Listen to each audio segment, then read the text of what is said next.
Today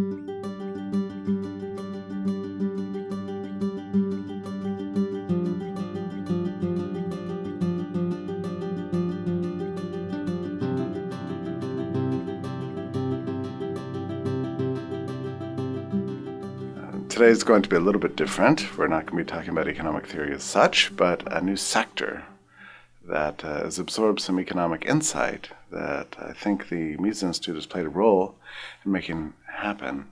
And I think in many ways, Allen Mendenhall, you're here with us. You represent something like a new field of study for the application of Austrian economics. You're studying literature at Auburn University. That's correct, yeah, and I think that calling Cantor and Cox's work groundbreaking is certainly a fair designation. I'm just going to put this on demonstration here. You know, some background.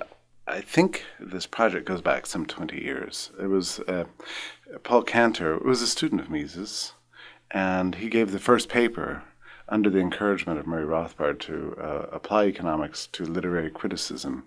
And then he inspired so many others who have written this, put together this book. It was so many years in the making. And now you are pursuing Ph.D. studies in literature. That's correct. With an eye towards continuing this project, which is to take the insights of liberalism or free market theory or the Austrian school in particular and apply it to literary criticism.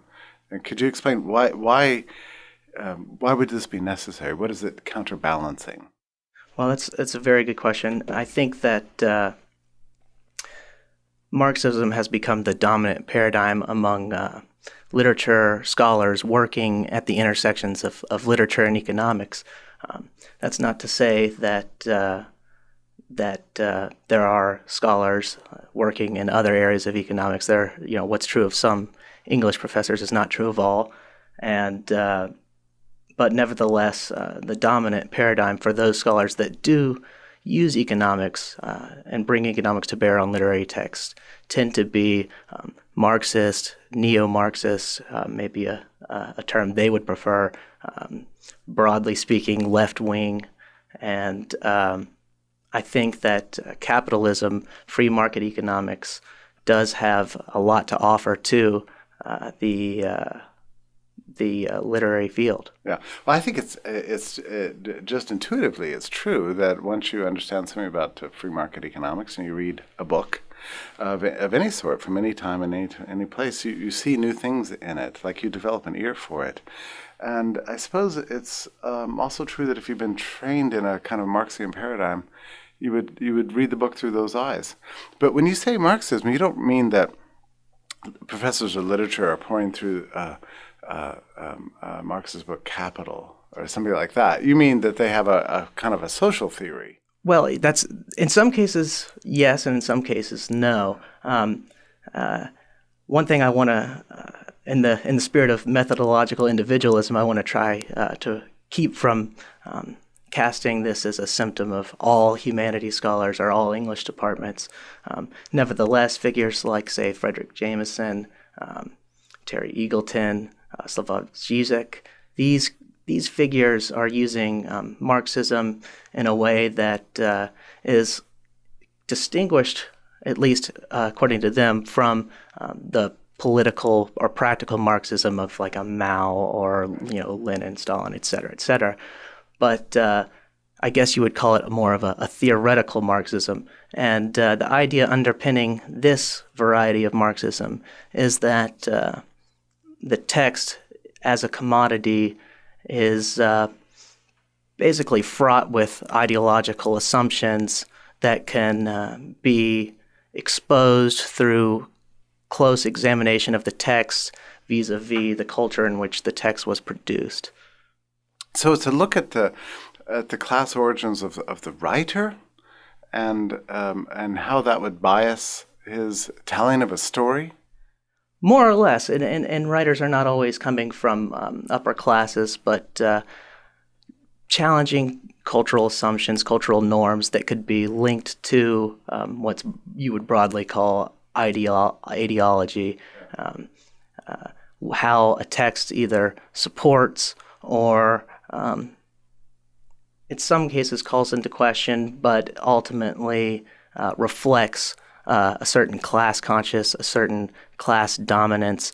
It's very much interested in class warfare, although those terms aren't used very often anymore. But there's a tendency, Alan, right, to see within any story or within any framework of a piece of literature, the existence of conflict as being the center of the story. Absolutely, right? and sometimes a Marxist reading can get quite carried away, where the conflict in the story is sort of interpreted to reflect enormous class themes and narratives that aren't necessarily there. I think where the Marxists are having most success is in treating text as a literary artifact, as a commodity, which it is, because a book is subject to supply and demand. It is, it does carry a sort of cultural currency, let's say. However, that look at a text doesn't mean that we couldn't flip the analysis on its head and then apply a capitalist or free market perspective on that text and how it gains. That's how we account for Cantor's emphasis on telling the story about how a novel came to be written and serialized and commercialized, which he celebrates. That's right, and I think that the commercial culture does do a lot to promote and nourish and cultivate creative energies. Yeah. And I think that's a very important statement to make. I think it would be beneficial to view the writer as an entrepreneur. Harold Bloom has a very famous theory called the anxiety of influence, which is the idea that poets sort of like to revise and extend the forms and the thoughts of poets who came before. And I think that entrepreneurs do the same thing, more or less. And I think that thinking of new ways to channel creative energies is something that we could focus on as literary scholars. Right. But the Marxism extends also to a way of perceiving a text also.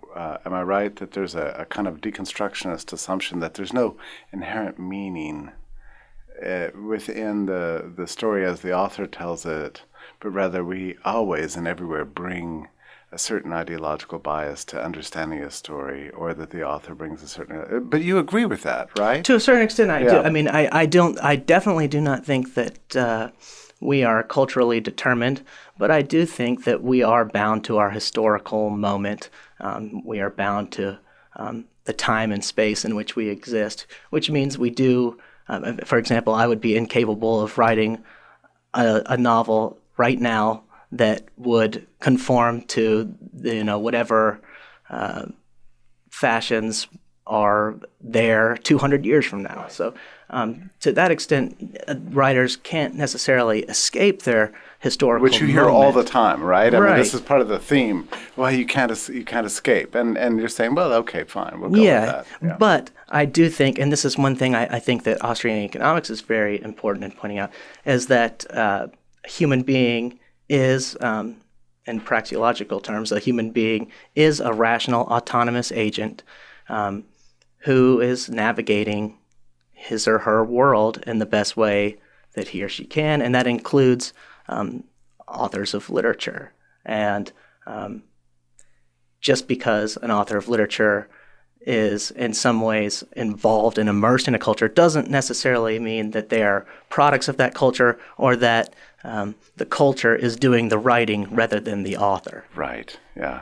So there's a tendency then probably within Austrian literary criticism to celebrate the writer as somebody who's achieved something as an individual. I think so, and that's I think that's a great idea. Which may sound intuitive to any normal listener. Right.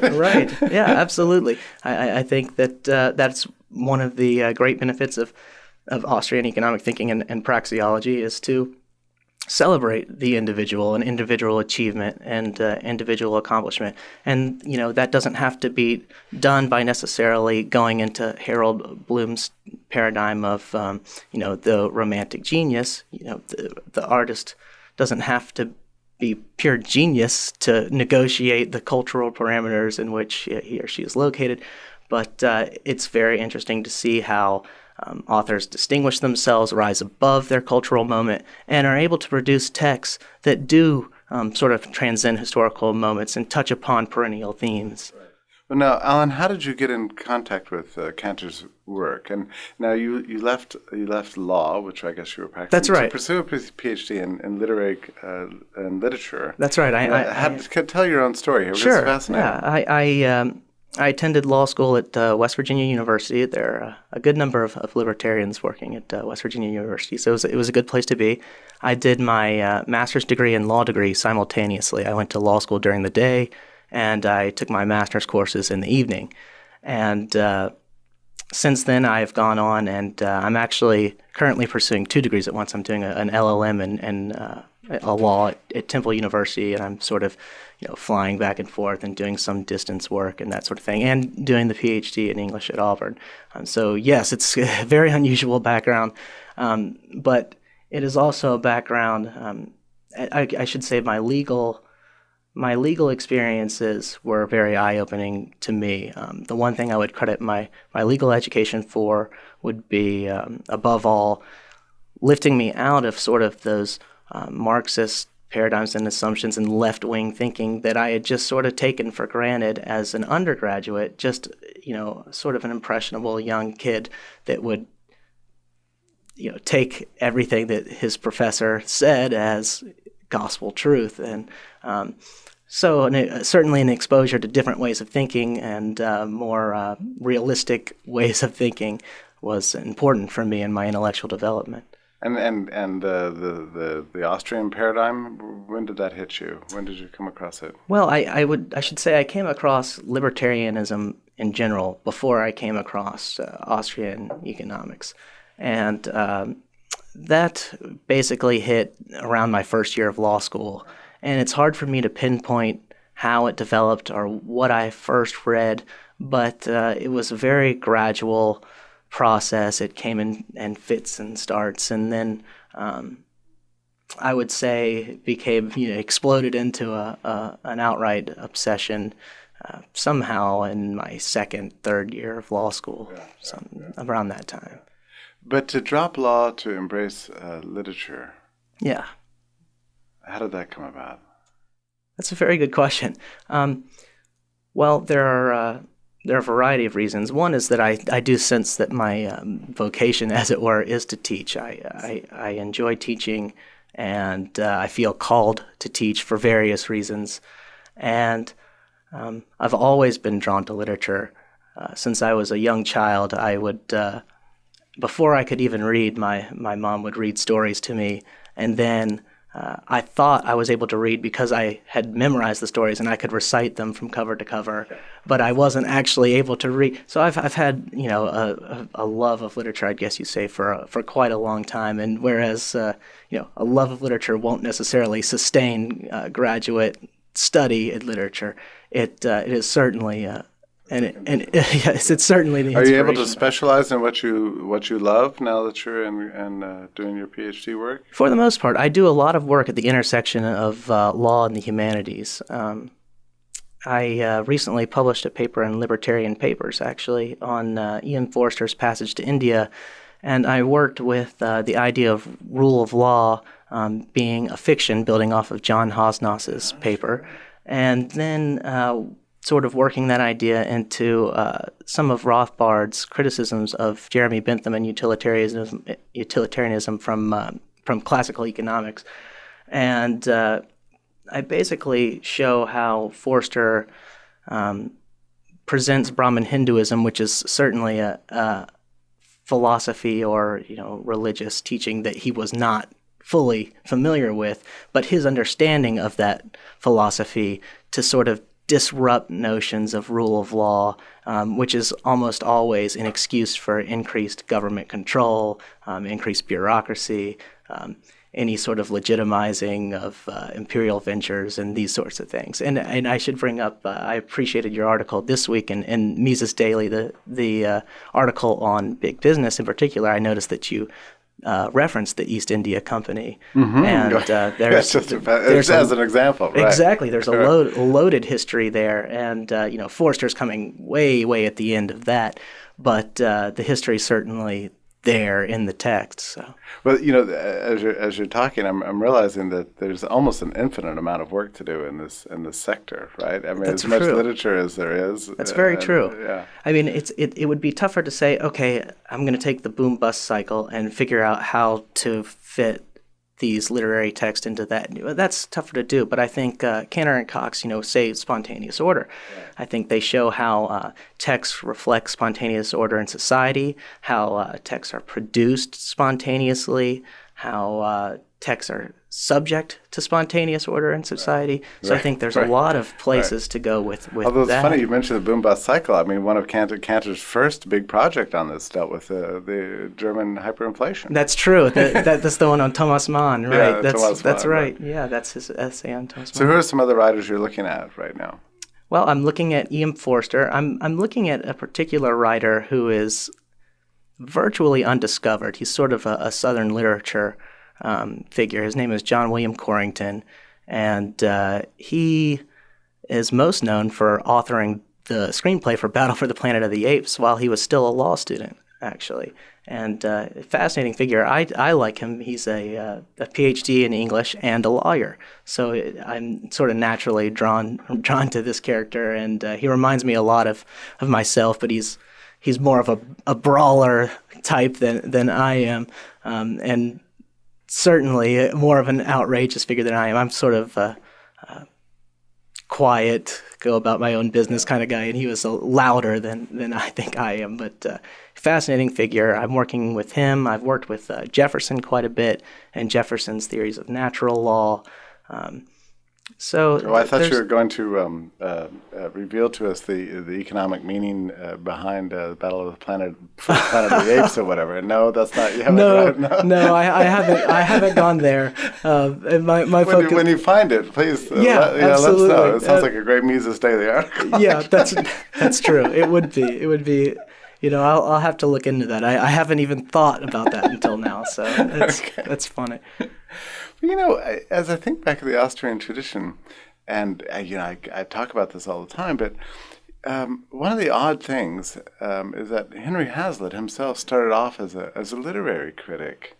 I mean, he was a literary editor at The Nation magazine of all places. So, I mean, we have even in the biography of some of our heroes, we have some relationship there. And it's interesting that you bring that up, because there's a certain bias that you can see in literary studies just by the fact that people like Isabel Patterson, Ayn Rand, they're not actually studied in literature departments, or if they're studied, they're certainly pushed way to the margins. Yeah. And these are enormous figures in the history of well, literature. They are. I mean, Rand was amazing. Yeah. I mean, a woman, she comes over here as really a young girl with with no formal education in the United States and very limited in Russia, and I mean, she's got to be one of the most important cultural figures of the 20th century. I think Atlas Shrugged and The Fountainhead are both within the top 10 bestsellers of all time, and I would even guess that they're in the top 6 of all time. How can people continue to? How can literature departments continue to ignore this? I don't get that. Well, I think I don't have the answer to the question, but I do have a guess, and that's that I think that because Marxism is virtually a monopoly among economic study of literary texts and so on, that people come to the word capitalism with a complex web of associations that don't necessarily relate to the way you or I would think of the word capitalism. I mean, a lot of literary scholars hear the word capitalism and they think state-based capitalism, crony capitalism, collusion, everything evil, everything evil, and everything that pure free market economics is working against. Yeah. And so that's what I think. I think that a lot of literary scholars, if they really truly understood the economic arguments, or if they at least entertained them, I should say, because they would understand them if they did know of them. But I think that if I think that the problem is that there's just not an exposure. But I think if the exposure were there, they would find that, oh, we are working toward common ground here. Right. The goal is to make conditions better for everybody. There's no hidden agenda to try to make the world worse for everybody. Right. Well, and you can look at essays like Hans Hoppe's essay on Marxism that appeared in his book on property, I believe. And he says that there's aspects of Marxism that are worth rescuing, precisely because they have their origin in a kind of a classical liberal paradigm, and in particular this notion of seeking out the conflicts in society. To some extent, society is, as we know it, rife with conflicts, but the conflict is not between capital and labor or the workers and whatever, et cetera. But essentially between the individual and the state. So right. That's now my impression is that now I think Cantor and Cox crafted this book to sell a new paradigm in some ways to literature departments, to literary critics, and my impression is that it's had some success so far. Is that yours too? It's definitely had some success. I can think of a few people off the top of my head who have read the book and become interested in Austrian economic theory. Maybe wouldn't just jump right into it, but at least they've been exposed to it. And I can think of some. I blog with Troy Camplin, for instance, and he started a blog, Austrian Economics and Literature, and it gets a lot of hits, and it's generated a lot of interest. So the interest is there, or is potentially there.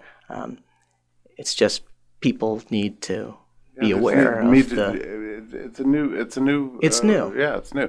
But you would have no problem taking this book and giving it to your professor and saying, "Look, this is a fascinating book. Have a look." Absolutely. Yeah, I would so absolutely do that. That's quite something, actually, to be able to say that about a book. I mean, it's pioneering in that way. And I think oftentimes, and I think you and I were talking about this casually the other day in the library, that we forget just how pervasive socialist economic thought is in departments outside of economics. In fact, in most universities, most of the good sense comes out of the economics departments, and that the problems are really elsewhere. Right. The biggest problems are really elsewhere. And I can certainly testify that, being someone who was an undergraduate literature major and then came to law school and took law school classes before I ever took my MA English courses, and realized I had quite a bit to catch up on because I had not learned a lot of stuff. So I think that you're exactly right. I think that it's just limited exposure is a huge issue. But it's unfortunate, isn't it, that economics is so relegated to the small area of the of academic life. I mean, Mises himself believed that economics has so much to teach us that is applicable to a huge range of disciplines. Sure, absolutely, and I'm not sure I can even add to that statement. I think that's perfectly right, and I think that especially given the attention to texts as commodities. How could you not at least consider capitalist theories? Why should Marxism enjoy an exclusive right over that theory and that practice? Now, do you have a dissertation topic picked out yet? Tentatively. I'm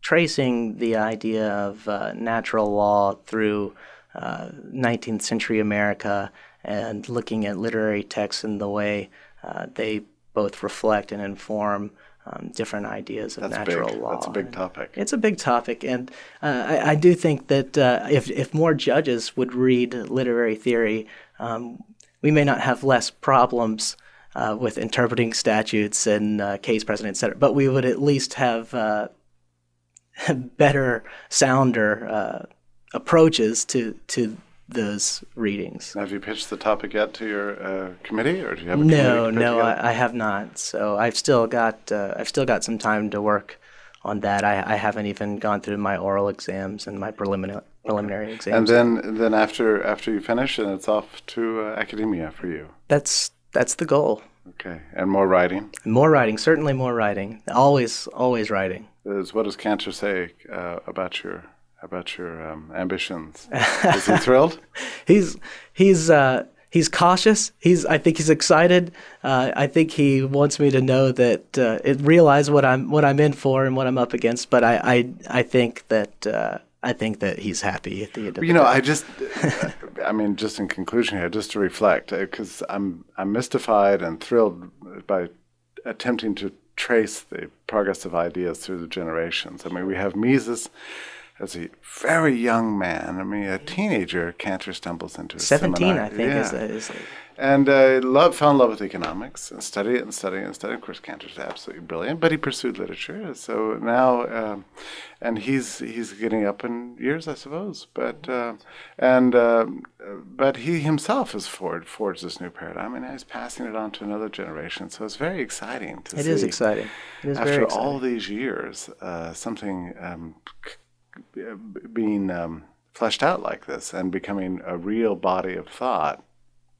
And it does sometimes take generations, doesn't it? That's right. It does. And it requires, it requires overcoming hurdles and boundaries. But I think commitment to the ideas and being able to articulate the ideas in a good way goes a long way towards validating the ideas. In other words, the message speaks for itself. Yes. I should say. Well, and you begin to feel an enthusiasm for the ideas. Sure. And then you pick them up and run with them. So we're looking forward to seeing what you will do in the future. Well, thank you very much. And I look forward to having you on again. Well, thank you. I'm glad you invited me. I appreciate it. It was a good time.